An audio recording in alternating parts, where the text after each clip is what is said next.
नमस्कार दोस्तों, स्वागत है आप सभी लोगों का Sonu study classes YouTube channel में। दोस्तों मैं आप लोगों को एनसीईआरटी बुक क्लास 12 राजनीति विज्ञान चैप्टर 1 राष्ट्र निर्माण की चुनौतियां पर प्रश्न उत्तर मैं आप लोगों को इस वीडियो में बताऊंगा। प्रश्न नंबर 1, भारत विभाजन के बारे में निम्नलिखित कौन सा कथन गलत है? क, भारत विभाजन दरी राष्ट्र सिद्धांत का परिणाम था। ख, धर्म के आधार पर दो प्रांतों पंजाब और बंगाल का बंटवारा हुआ। ग, पूर्वी पाकिस्तान और पश्चिमी पाकिस्तान में संगति नहीं थी। घ, विभाजन की योजना में यह बात भी शामिल थी कि दोनों देशों के बीच आबादी की अदला बदली होगी। उत्तर घ।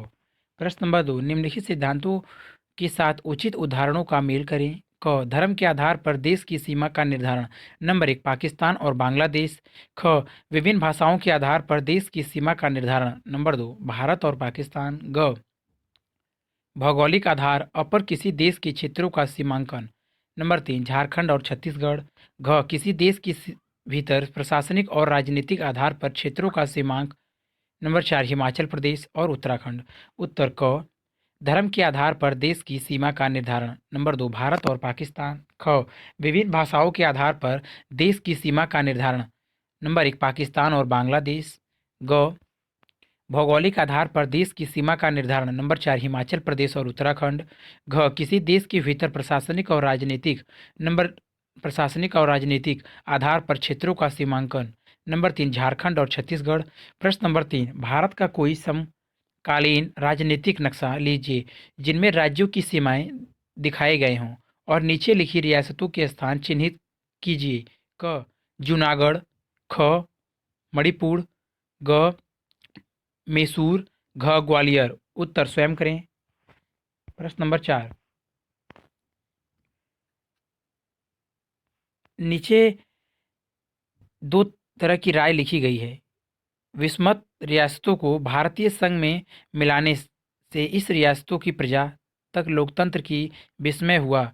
इंद्रप्रिय यह बात दावे के साथ नहीं कर सकता, इसमें बल प्रयोग भी हुआ था, जबकि लोकतंत्र में आम सहमति सहमति से काम लिया जाता है। देशी रियासतों के लिए विलय और ऊपर के मसवीरों के आलोक में इस घटनाक्रम पर आपकी क्या राय है? उत्तर, इस बात में पूर्ण सच्चाई है कि रियासतों को भारतीय संघ में मिलने से इन रियासतों की प्रजा तक लोकतंत्र का विस्तार हुआ, अर्थात इन रियासतों के लोग अब स्वयं अपने प्रतिनिधि का चुनाव करने लगे और उन्हें अपने विचार व्यक्त करने तथा सरकार की आलोचना का भी अधिकार हो गया। यद्यपि कुछ रियासतों को भारत में मिलने के लिए कुछ बल प्रयोग किया गया, परंतु तत्कालीन परिस्थिति में इन रियासतों पर बल प्रयोग करना आवश्यक था, क्योंकि इन रियासतों ने भारत में सम्मिलित होने से मना कर दिया था, क्योंकि इनकी भौगोलिक स्थिति ऐसी थी कि इससे भारत की एकता एवं अखंडता को सदैव खतरा बना रहता। दूसरी महत्वपूर्ण बात यह है कि जो बल प्रयोग किया गया वह इन रियासतों की जनता के विरुद्ध किया गया, और जब यह रियासतें भारत में सम्मिलित हो गईं तब इन रियासतों के लोगों को भी सभी लोकतांत्रिक अधिकार प्रदान कर दिए गए। प्रश्न नंबर 5, नीचे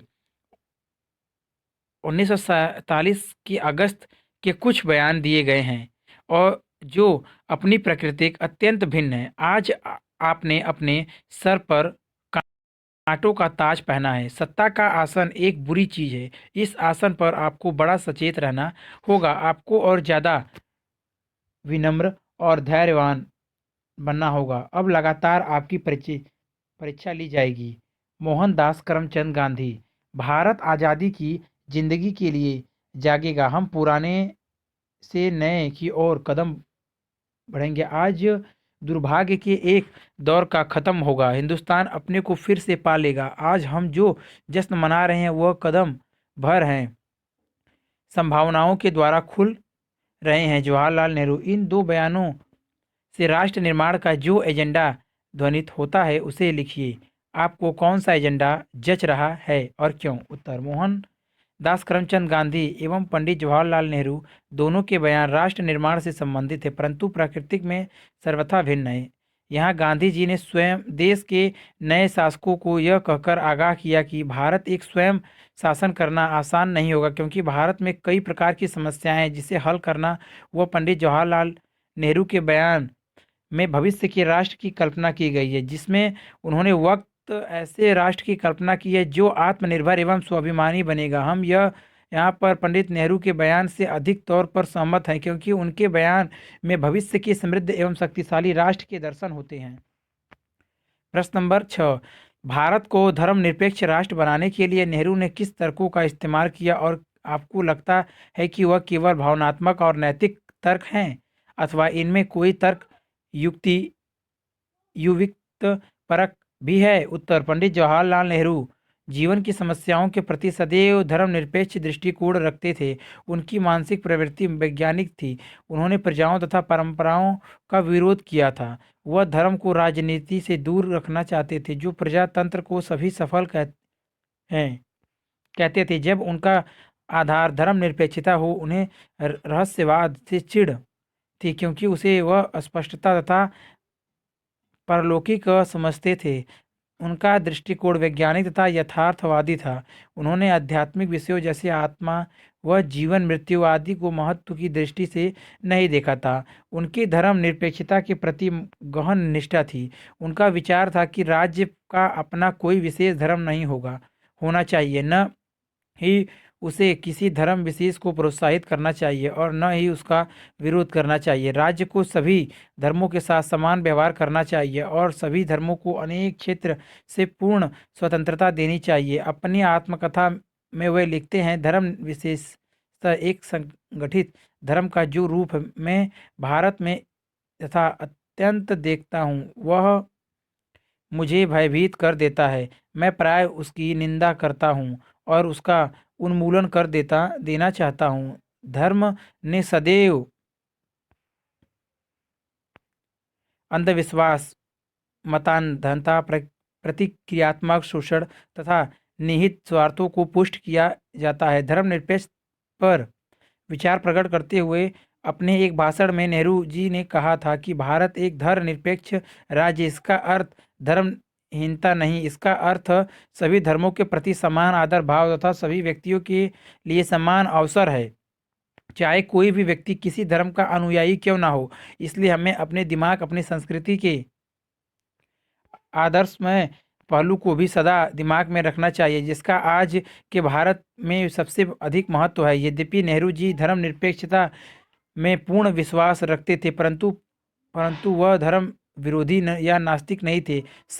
धर्म शब्द के उच्चारण अर्थ में तो उन्हें एक अत्यंत धार्मिक व्यक्ति समझता सकता है। उनकी धर्म संबंधित अवधारणा संकुचित न होकर अत्यधिक विशाल थी। उन्होंने स्वयं ही कहा कि मैं कोई धार्मिक व्यक्ति नहीं हूँ, परंतु मैं किसी वस्तु में विश्वास अवश्य करता हूँ जो मनुष्य को उसके समानता स्तर से ऊंचा उठाती है तथा मानव के व्यक्तिगत को आध्यात्मिक गुण तथा नैतिक गहराई का एक नवीन प्रमाण प्रदान करती है। हम इसे धैर्य या उस जो चाहे कह सकते हैं। इसे ध्यान में रखकर ही वह भारत को धर्मनिरपेक्ष राज्य बनाना पसंद करते हैं। प्रश्न नंबर 7, आज़ादी के समय देश के पूर्वी और पश्चिमी इलाकों में राष्ट्र निर्माण की चुनौती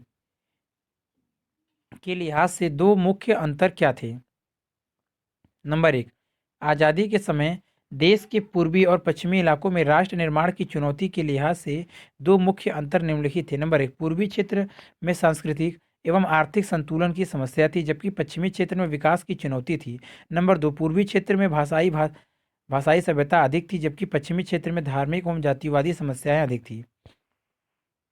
प्रश्न नंबर 8, राज्य पुनर्गठन आयोग का काम क्या था? उनकी प्रमुख सिफारिश क्या थी? उत्तर, राज्य पुनर्गठन आयोग की स्थापना 1953 में की गई थी।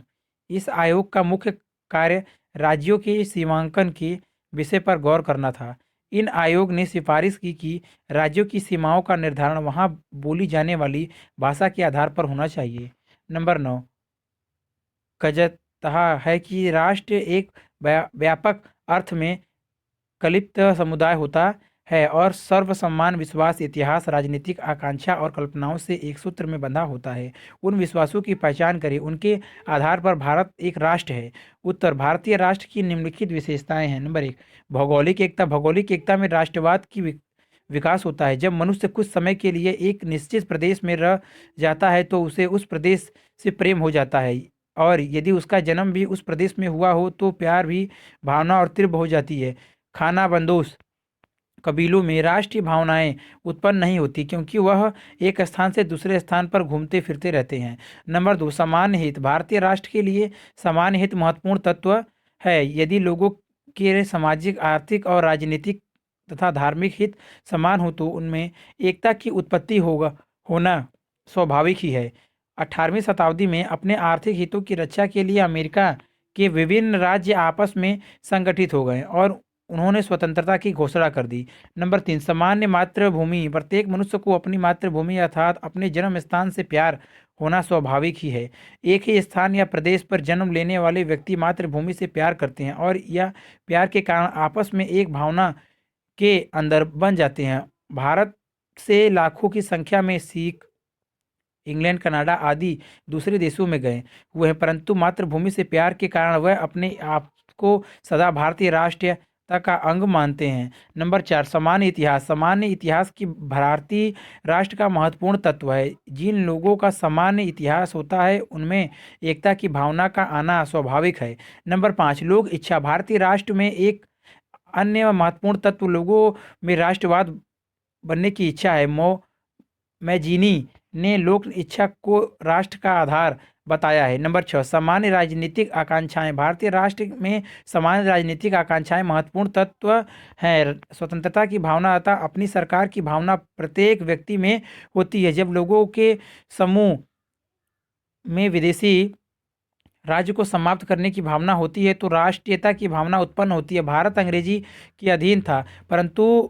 के अधीन था, परंतु स्वतंत्रता की इच्छा इतना बल पकड़ गई कि विभिन्न धर्मों तथा विभिन्न भाषाओं के लोग भी इकट्ठे हो गए और एक राष्ट्रीय में बन गए और इकट्ठे होकर स्वतंत्रता की लड़ाई लड़ी। आज भी भारतीयों में राष्ट्रीयता की भावना का एक कारण राजनीतिक आकांक्षाएं हैं।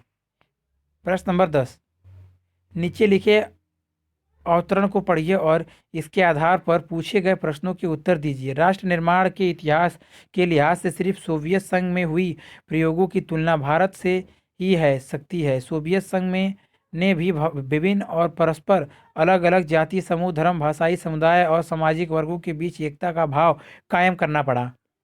जिस पैमाने पर यह काम हुआ, चाहे भौगोलिक पैमाने के लिहाज से देखें या जनसंख्या वैश्विक के लिहाज से, वह